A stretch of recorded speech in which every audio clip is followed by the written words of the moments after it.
CET students ಆಗಿದ್ರೆ ನೀವು ನಿಮ್ಗೆ ಎಲ್ಲಾರ್ಗು ಕೂಡ ಕಾಮನ್ ಆಗಿ ಡೌಟ್ ಇರೋದು ಕೌನ್ಸೆಲಿಂಗ್ ಯಾವಾಗಪ್ಪ ಸ್ಟಾರ್ಟ್ ಆಗುತ್ತೆ ಅಂತ ವೇಟ್ ಮಾಡ್ತಾನೆ ಇದೀರಾ. ಅದ್ರ ಬಗ್ಗೆ ಲೇಟೆಸ್ಟ್ ಆಗಿ ಏನೇನು ಅಪ್ಡೇಟ್ಸ್ ಇದೆ ಅದ್ರ ಬಗ್ಗೆ ಈ ಒಂದು ವಿಡಿಯೋದಲ್ಲಿ ನೋಡೋಣ. ಮತ್ತೆ ವೆರಿಫಿಕೇಶನ್ ಸ್ಲಿಪ್ ಯಾವಾಗ ಬಿಡ್ತಾರೆ ಅದ್ರ ಬಗ್ಗೆ ಕೂಡ ನೋಡೋಣ. ಮತ್ತೆ ನೀ ಸ್ಟೂಡೆಂಟ್ಸ್ ಆಗಿದ್ರೆ ಇವತ್ತು ಕೋರ್ಟ್ ಹಿಯರಿಂಗ್ ಇತ್ತಲ್ಲ, ಏನಾಯ್ತು, ಫೈನಲಿಷನ್ ಬಂದಿಲ್ಲ, ಅದ್ರ ಬಗ್ಗೆ ಕೂಡ ಡಿಸ್ಕಸ್ ಮಾಡೋಣ. ಜೊತೆಗೆ ಇಂಜಿನಿಯರಿಂಗ್ ಕಾಲೇಜಸ್ ಮತ್ತೆ BSc ಅಗ್ರಿಕಲ್ಚರ್, ಫಾರ್ಮಸಿ ಕಾಲೇಜಸ್ ಎಲ್ಲ ಯಾವಾಗ ಸ್ಟಾರ್ಟ್ ಆಗುತ್ತೆ, ಸ್ಟಾರ್ಟ್ ಆಗಿದೆಯಾ ಇಲ್ವಾ, ಎಲ್ಲಾನು ಕೂಡ ಈ ಒಂದು ವಿಡಿಯೋದಲ್ಲಿ ಡಿಸ್ಕಸ್ ಮಾಡೋಣ.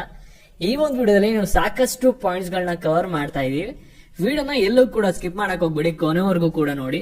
ಅದಕ್ಕಿಂತ ಮುಂಚೆ ಯಾರು ಚಾನಲ್ ಸಬ್ಸ್ಕ್ರೈಬ್ ಮಾಡ್ಕೊಂಡಿಲ್ಲ ಪ್ರತಿಯೊಬ್ರು ಕೂಡ ಸಬ್ಸ್ಕ್ರೈಬ್ ಬಟನ್ ಕ್ಲಿಕ್ ಮಾಡಿ ಸಬ್ಸ್ಕ್ರೈಬ್ ಮಾಡ್ಕೊಳ್ಳಿ. ಹಾಗೆ ಪ್ರತಿಯೊಬ್ರು ಕೂಡ ವಿಡಿಯೋಗೊಂದು ಲೈಕ್ ಕೊಡಿ.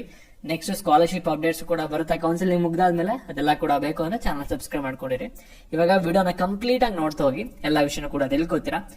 ಇವತ್ತು ನೀಟ್ ಏನೊಂದು ಹಿಯರಿಂಗ್ ಇತ್ತಲ್ಲ ಸುಪ್ರೀಂ ಕೋರ್ಟ್ ಅಲ್ಲಿ ಏನಾಗಿದೆ ಅಂದ್ರೆ ನಿಮ್ಗೆ ಅಲ್ಲಿ ಫೈನಲ್ ಡಿಸಿಷನ್ ಇವತ್ತು ಬಂದಿಲ್ಲ. ನೆಕ್ಸ್ಟ್ ಹಿಯರಿಂಗ್ ಬಂದ್ಬಿಟ್ಟು 11ನೇ ತಾರೀಕಿಗೆ ಹೋಗಿದೆ. ಅಲ್ಲಿವರೆಗೂ ಕೂಡ ನೀವು ವೇಟ್ ಮಾಡ್ಬೇಕಾಗತ್ತೆ ಏನಾಗುತ್ತೆ ಅಂತ ತಿಳ್ಕೊಳಕ್ಕೆ. ರೀ ಎಕ್ಸಾಮ್ ಮಾಡ್ತಾರಾ ಅಥವಾ ಕೌನ್ಸಿಲಿಂಗ್ ನಡ್ಸಕ್ಕೆ ಪರ್ಮಿಷನ್ ಕೊಡ್ತಾರಾ ಏನು ಎಲ್ಲಾನು ಕೂಡ 11ನೇ ತಾರೀಕುವರೆಗೂ ಕೂಡ ವೇಟ್ ಮಾಡ್ಬೇಕಾಗತ್ತೆ. ಇದು ನೀ ಸ್ಟೂಡೆಂಟ್ಸ್ ಗೆ ಅಪ್ಡೇಟ್. ಇವಾಗ ಸಿಇಟಿ ಸ್ಟೂಡೆಂಟ್ಸ್ ಬಗ್ಗೆ ಬರೋಣ.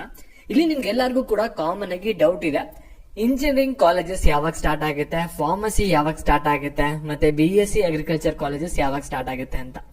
ಇಲ್ಲಿ ನಿಮ್ಗೆ ಸಿಂಪಲ್ ಆಗಿ ಹೇಳ್ತೀನಿ ನೋಡಿ. ಇಲ್ಲಿ ನಿಮ್ದು ಕೌನ್ಸೆಲಿಂಗ್ ಇದೆಯಲ್ಲ, ಫಸ್ಟ್ ರೌಂಡ್ ಮುಗಿಬೇಕು. ಮುಗ್ದಾದ್ಮೇಲೆ ಸೆಕೆಂಡ್ ರೌಂಡ್ ರಿಸಲ್ಟ್ ಬರುತ್ತಲ್ವಾ, ಸೆಕೆಂಡ್ ರೌಂಡ್ ರಿಸಲ್ಟ್ ಬಂದಿದ ತಕ್ಷಣ ಕಾಲೇಜಸ್ ಎಲ್ಲಾ ಕೂಡ ಇಮಿಡಿಯೇಟ್ ಆಗಿ ಸ್ಟಾರ್ಟ್ ಆಗ್ಬಿಡುತ್ತೆ. ಎಲ್ಲಾ ರೌಂಡ್ ಕೂಡ ಮುಗಿಯೋವರೆಗೂ ಕೂಡ ಅದು ವೇಟ್ ಮಾಡಲ್ಲ. ಯಾಕೆಂದ್ರೆ ಸಿಲೆಬಸ್ ಎಲ್ಲ ಕಂಪ್ಲೀಟ್ ಮಾಡ್ಬೇಕು ಇನ್ ಟೈಮ್ ಅಲ್ಲಿ. ಮತ್ತೆ ನಿಮ್ಗೆಲ್ಲರಿಗೂ ಕೂಡ ಎಕ್ಸಾಮ್ ನ ಕಂಡಕ್ಟ್ ಮಾಡಬೇಕು. ಅದಕ್ಕೋಸ್ಕರ ಫಸ್ಟ್ ರೌಂಡ್ ಆದ್ರೂ ಕೂಡ ನಿಮ್ಗೆ ಕಾಲೇಜ್ ಸ್ಟಾರ್ಟ್ ಆಗಿರಲ್ಲ. ಸೆಕೆಂಡ್ ರೌಂಡ್ ರಿಸಲ್ಟ್ ಬಂದಾದ್ಮೇಲೆ ಕಾಲೇಜಸ್ ಸ್ಟಾರ್ಟ್ ಆಗೋದು. ಇಂಜಿನಿಯರಿಂಗ್ ಆಗಿರ್ಬೋದು, ಹಾಗೆ ಫಾರ್ಮಸಿ ಆಗಿರ್ಬೋದು, BSc ಅಗ್ರಿಕಲ್ಚರ್ ಆಗಿರ್ಬೋದು, ಎಲ್ಲದಕ್ಕೂ ಕೂಡ ಸೇಮ್ ಅಪ್ಲಿಕಬಲ್ ಆಗುತ್ತೆ. ಇಲ್ಲಿ ಕೌನ್ಸಿಲಿಂಗ್ ಯಾವಾಗ, ವೆರಿಫಿಕೇಶನ್ ಸ್ಲಿಪ್ ಯಾವಾಗ, ಅದ್ರ ಬಗ್ಗೆ ನೋಡೋಣ.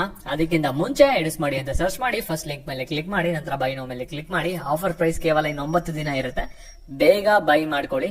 ಮತ್ತೆ ಯಾರ್ಯಾರು ಇವಾಗ ಕೋರ್ಸ್ ನ ಬೈ ಮಾಡಿದೀರಾ, ನಿಮ್ಗೆ ಟಾಪ್ 50 ಕಾಲೇಜು ಮತ್ತೆ ಬಾಟಮ್ 50 ಕಾಲೇಜಸ್ ನ ಒಂದು ಲಿಸ್ಟ್ ಕೂಡ ಬಿಡ್ತಾ ಇದೀನಿ. ಮತ್ತೆ ವಿಡಿಯೋ ಕೂಡ ಬರ್ತಾ ಇರ್ತೀನಿ 2 days ಅಲ್ಲಿ. ಜೊತೆಗೆ ಒಂದು ವಿಡಿಯೋ ಕೂಡ ಬರುತ್ತೆ, ಅದನ್ನ ಯೂಸ್ ಮಾಡ್ಕೊಳ್ಳಿ. ಮಿಡ್ ಕಾಲೇಜ್ ಬಗ್ಗೆ ವಿಡಿಯೋ ಬರಲ್ಲ, ಬಾಟಮ್ ಕೂಡ ಬರುತ್ತೆ, ಟಾಪ್ ಕೂಡ ಬರುತ್ತೆ. ಅನಾಲಿಸಿಸ್ ನ ತಗೊಂಡು ನೀವು ಪ್ರಿಪರೇಷನ್ ಕೂಡ ಮಾಡಿಫಿಕೇಶನ್ ಮಾಡ್ಕೋಬಹುದು, ಕಾಲೇಜಸ್ ನ ಮಾಡ್ಕೊಂಡಿರೋದ್ರಲ್ಲಿ ನೀವು. ಸರಿನಾ? ಇವಾಗ ನಾವು ಬ್ಯಾಕ್ ವಿಡಿಯೋ ಬಗ್ಗೆ ಬರೋಣ. ಇಲ್ಲಿ ನಾವು ಡೈರೆಕ್ಟ್ ಆಗಿ ಇವಾಗ ವಿಡಿಯೋ ಬಗ್ಗೆ ಬರೋದಾದ್ರೆ ಕೌನ್ಸಿಲಿಂಗ್ ಬಗ್ಗೆ. ಇಲ್ಲಿ ಕೌನ್ಸಿಲಿಂಗ್ ಯಾವಾಗ, ವೆರಿಫಿಕೇಶನ್ ಸ್ಲಿಪ್ ಯಾವಾಗ ಅಂತ ಕೇಳ್ತಾ ಇರಾ. ಇಲ್ಲಿ ನೋಡಿ, ವೆರಿಫಿಕೇಶನ್ ಸ್ಲಿಪ್ ನಿಮ್ಗೆ ಆಗ್ಲೇ ಹೇಳಿದ್ದೀನಿ, ಒಂದು 10ನೇ ತಾರೀಕು ಆದ್ಮೇಲೆ ರಿಲೀಸ್ ಆಗ್ಬೋದು, ಇಲ್ಲ ಅಂದ್ರೆ 15ನೇ ತಾರೀಕು ಆದ್ಮೇಲೆ ರಿಲೀಸ್ ಆಗ್ಬೋದು ಅಂತ. ಇಲ್ಲಿ ನೀವು ಇವಾಗ ನಡೀತಾರ ಸಿಚುವೇಶನ್ ಎಲ್ಲ ನೋಡ್ತಾ ಇದ್ರೆ 10ನೇ ತಾರೀಕು ಆದ್ಮೇಲೆ ವೆರಿಫಿಕೇಶನ್ ಸ್ಲಿಪ್ ಬರಲ್ಲ, ಅದು ಕನ್ಫರ್ಮ್ ಆಗಿದೆ. ಬರೋದು ಕೂಡ 99% ಡೌಟ್, 1% ಅಲ್ಲಿ ಏನಾದ್ರು ಚೇಂಜಸ್ ಆಗ್ಬಿಟ್ಟು ಬರ್ಬೋದು. ಇನ್ನು ವೆರಿಫಿಕೇಶನ್ ಸ್ಲಿಪ್ ನಿಮ್ಗೆ 15ನೇ ತಾರೀಕು ಆದ್ಮೇಲೆ ಬರೋ ಚಾನ್ಸಸ್ ತುಂಬಾನೇ ಜಾಸ್ತಿ ಇದೆ. ಮತ್ತೆ KE ಅವರು KCT ಕೌನ್ಸಿಲಿಂಗ್ ನ ಸಪರೇಟ್ ಆಗಿ ಮಾಡಕ್ಕೆ ಡಿಸಿಷನ್ ತಗೊಳಲ್ವಾ. ಅವರು KA ಡೈರೆಕ್ಟರ್ ಹೇಳಿರೋದು ಒಂದು ಸಂದರ್ಶನದಲ್ಲಿ, ಆಗಲ್ಲ ಆ ರೀತಿ ಮಾಡಿದ್ರೆ ನೀ ಸ್ಟೂಡೆಂಟ್ಸ್ ಗೆ ಪ್ರಾಬ್ಲಮ್ ಆಗುತ್ತೆ, ಸೀಟ್ಸ್ ಎಲ್ಲ ಮೇಲೆ ರಿಮೈನ್ ಆಗುತ್ತೆ, ಅದಕ್ಕೋಸ್ಕರ ನಾವು ಕಂಬೈನೇ ಮಾಡ್ತೀವಿ ಅಂತ ಹೇಳಿದ್ರೆ. ನೀ ಸ್ಟೂಡೆಂಟ್ಸ್ ಅಲ್ಲಿ ಕೇಸ್ ನಡೀತಾ ಇರೋದ್ರಿಂದ ಸುಪ್ರೀಂ ಕೋರ್ಟ್ ಅಲ್ಲಿ ನೀವು ಕೂಡ ಅದು ಕ್ಲಿಯರ್ ಆಗೋವರೆಗೂ ಕೂಡ ವೆಯ್ಟ್ ಮಾಡ್ಬೇಕಾಗತ್ತೆ ಏನೋ ಗೊತ್ತಿಲ್ಲ, ವೆಯ್ಟ್ ಮಾಡಿ ಅಷ್ಟೇನೆ. ಮತ್ತೆ ಇವಾಗ ಕೌನ್ಸಿಲಿಂಗ್ ಯಾವಾಗ ನಡೀಬಹುದು ಅದ್ರ ಬಗ್ಗೆ ಇವಾಗ ಎಲ್ಲಾ ನಡೀತಾರ ಸಿಚುವೇಶನ್ ಎಲ್ಲ ಅನಾಲಿಸಿಸ್ ಮಾಡಿ ಹೇಳೋದಾದ್ರೆ, ಇಲ್ಲಿ 11ನೇ ತಾರೀಕುವರೆಗೂ ಕೂಡ ಸ್ಟಾರ್ಟ್ ಆಗಲ್ಲ, ಕನ್ಫರ್ಮ್ ಆಗಿದೆ, ಆರಾಮಾಗಿದೆ.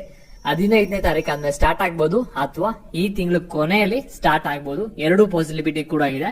ಎಲ್ಲಾ ಕೂಡ ಇದೇ ರೀತಿ ಹೋಯ್ತು ಅಂದ್ರೆ ನಿಮ್ಗೆ 20ನೇ ತಾರೀಕು ಅಥವಾ 25ನೇ ತಾರೀಕು ಆದ್ಮೇಲೆ ಕೌನ್ಸಿಲಿಂಗ್ ಅಂದ್ರೆ ಆಪ್ಷನ್ ಪ್ರೋಸೆಸ್ ಸ್ಟಾರ್ಟ್ ಆಗುತ್ತೆ. ಅದಕ್ಕಿಂತ ಮುಂಚೆ ಸೀಟ್ ಮ್ಯಾಟ್ರಿಕ್ಸ್, ಫೀಸ್ ಸ್ಟ್ರಕ್ಚರ್ ಎಲ್ಲ 20ನೇ ತಾರೀಕು ಒಳಗಡೆ ನೀವು ಪಡ್ಕೋಬಹುದಾಗಿರುತ್ತೆ ಆಸ್ ಪರ್ ಕರೆಂಟ್ ಸಿಚುವೇಶನ್ ಪ್ರಕಾರ.